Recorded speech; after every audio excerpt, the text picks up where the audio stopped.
फैसला। नैतिक मूल्यों से ये कहानी भले ही आपको इंसाफ करती ना दिखे, लेकिन जिम्मेदारियों की नजर से देखेंगे तो शायद कुछ समझ में आए। ये क्या है बहू, सुबह से घर का काम करती रहती है, फिर ऑफिस जाती है और बच्चों में लगी रहती है। अरे ऑफिस क्यों नहीं छोड़ देती, या फिर घर के लिए कोई नौकरानी रख ले। कैसी बात कर रही है माँ? जानती तो है ना अभी इनके ऊपर कितना लोन है। थोड़ा ही सही मदद कर देती हूँ तो अच्छा लगता है, और अभी उनको मेरे पैसे की जरूरत भी तो है। सुधा चंदर को बचपन से प्यार करती थी। एक ही मोहल्ले में खेल कूद कर बड़े हुए दोनों। जहाँ सुधा संपन्न परिवार से थी तो वहीं चंदर का परिवार आर्थिक परेशानियों से जूझता ही रहा। लेकिन सुधा की जिद के आगे किसी की नहीं चली। सुधा, कल ऑफिस जल्दी जाना है और 2 दिन के लिए गुजरात ऑफिस के काम से भी जाना होगा। अरे कैसी बात कर रहा है बेटा, बहू को अगले महीने बच्चा होने वाला है, इस वक्त तो उसके साथ रहे। अरे कोई बात नहीं ना माँ, उनको जरूरी काम होगा, वरना मेरा चंदर ऐसे वक्त में मुझे छोड़कर कभी नहीं जाता। चंदर सुबह घर से निकलता तो आधी रात को घर में घुसता, वो भी शराब के नशे में। चंदर की माँ उसे खूब समझाती। अरे माँ, देख रही हो ना कितना कर्जा है सर पर, काम करना पड़ता है। दिन रात काम नहीं करूँगा तो घर कैसे चलेगा। अरे लेकिन बहू को भी तो देख लिया कर, इस हालत में भी घर का बाहर का सारा काम करती है।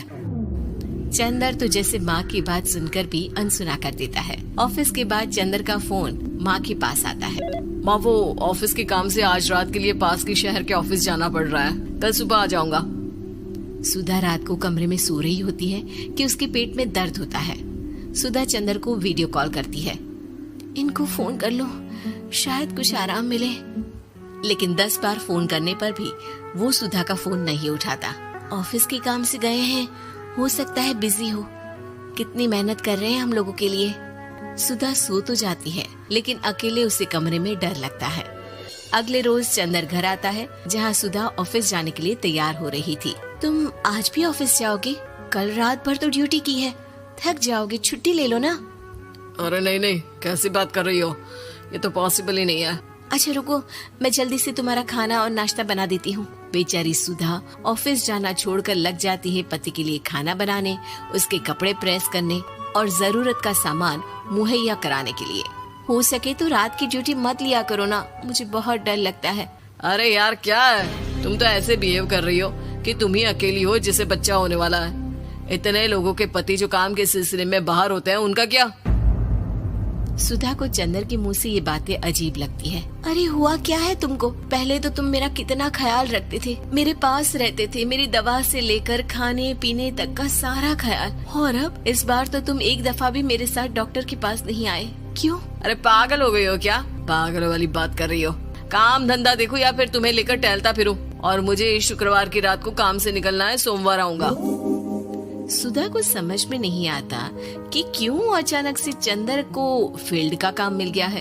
लेकिन एक दिन, सुधा, मैं और चंदर जरा एक रिश्तेदार के घर जा रहे हैं, तुम भी तैयार हो जाओ, घर में अकेली कैसी रहोगी। अरे नहीं, इस हालत में इसे लेकर जाना ठीक नहीं है।